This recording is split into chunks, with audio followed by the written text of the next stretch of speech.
Hi guys, good morning. So new day, new vlog. So for today's video is ang aga-aga pumunta ako dun sa supplier ng sako kasi namili ako ng mga sako para dun sa school ng anak ko. So may mga parents na gusto din magpabili sa akin. So ayan, so sinamahan ko na din sila. Syempre, maglalagay tayo ng konting tubo doon sa bawat sako kasi Diyos ko Lord, ang bigat nito, tapos magkukonsume pa ako ng gas. So syempre, kailangan natin magdagdag ng konti lang, panggas lang siya, panggas at yung syempre yung binayad ko dito. So anyway, so check this out kasi sobrang lalaki niya talaga. It's more than 50 kilo yata ito na sako na to.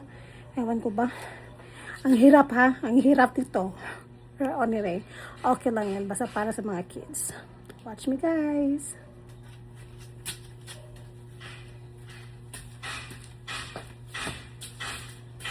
Yung sako na ang lalaki, super laki ng sako. Tignan mo, mas malaki pa sa almost sa akin, kasi laki na sa akin yung sako, diba? So may mga orders na ako, ibang pieces bawat isang bata. Yung isa naman 10-10 kasi ang kailangan nila sa school is 10 sako for good for 10 months. Oh my God. Itong sako na to, po siya aabot itong 2 weeks to na basura sa school. Kaso nila, na sobrang laki.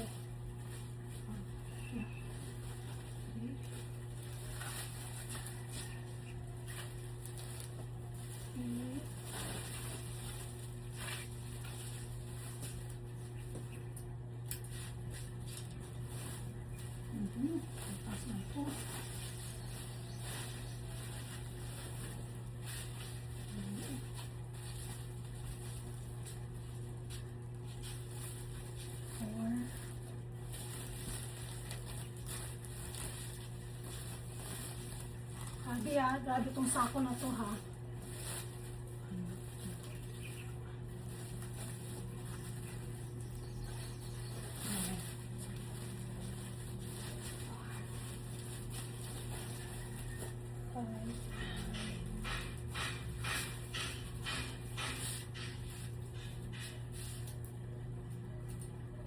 Takat natin to para malinis kita paano. Actually, mga used na siya na sako. Ito yung mga sako talaga daw ginagamit yung panglagyan daw ng ukay-ukay. So, ito. Pang ukay-ukay talaga to. Kaya ang lalaki niya.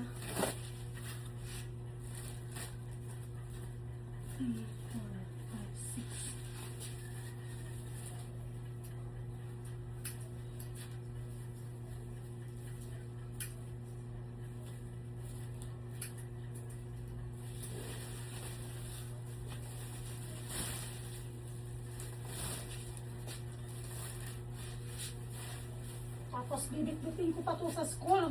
Diyos ko, bigat nito. Diyos ko, kanina pagsakay ko ng jeep, pagsakay ko ng motor, Diyos ko, nahirapan talaga ako. Pagbuhat niya.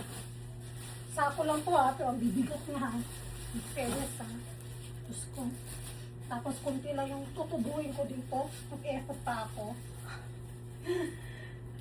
Anyway, yung nasasabi ko, basta para sa kids, okay lang.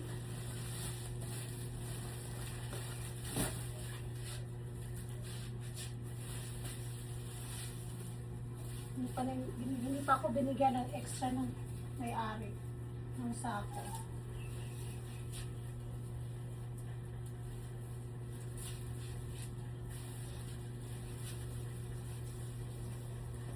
Yung nabili kong sako, Diyos ko, sa Shopee, ang mahal. Tapos ang liit pa ng size. Ito, more than yata to ng almost 100 kilo yata to sako. Kasi sobrang laki niya talaga. Super laki niya.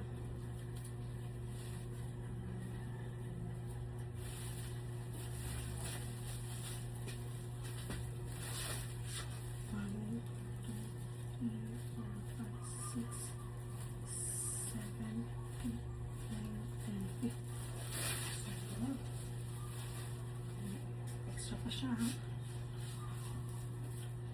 3, 4, 5, 6,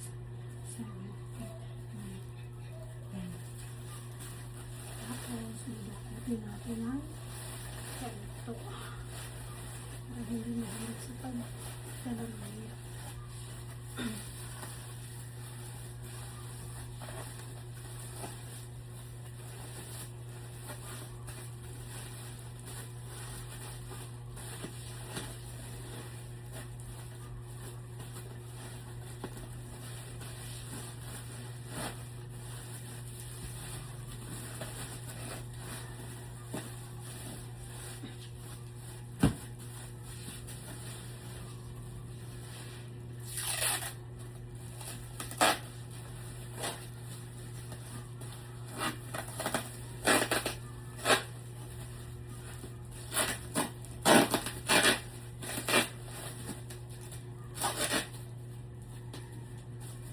Ayan.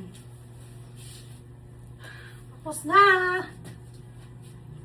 Tapos na ako magbalot at maglukot-lukot nitong sako na to. Diyos ko Lord. Anyway, see. Ayan yung mga sako na pinag-roll ko. So, ang bigat niya. Ayan. 10 pieces to. Bawat isa yung walang name. Ito to pa 5 pieces.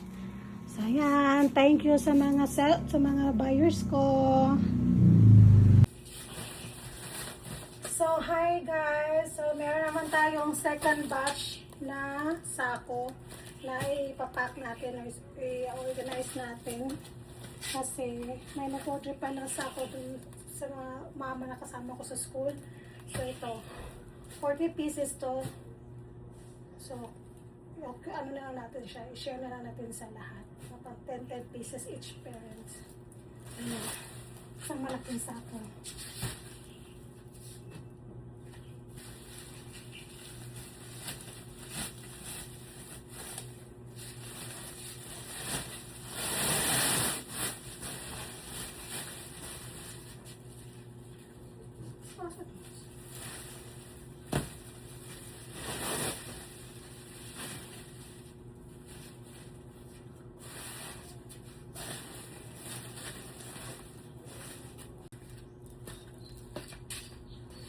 So, yun guys. Mag-start na tayo na pagbubuhay natin. So, 10 pieces each kids. Ito. So, ito yung ganito kalaki yung sako. Super laki niya talaga. Diba?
ang pagdato sa lahan.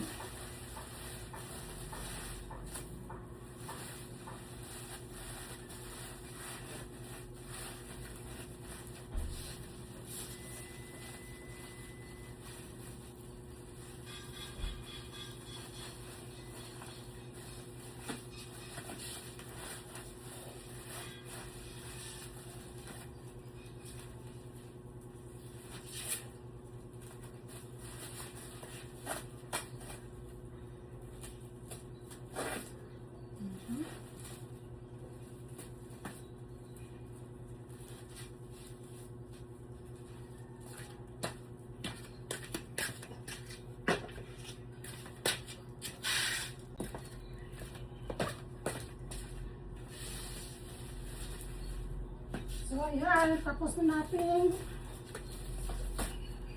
siparin sila. Shucks! Ako mabibit nito mamaya. OMG! So, ayan guys.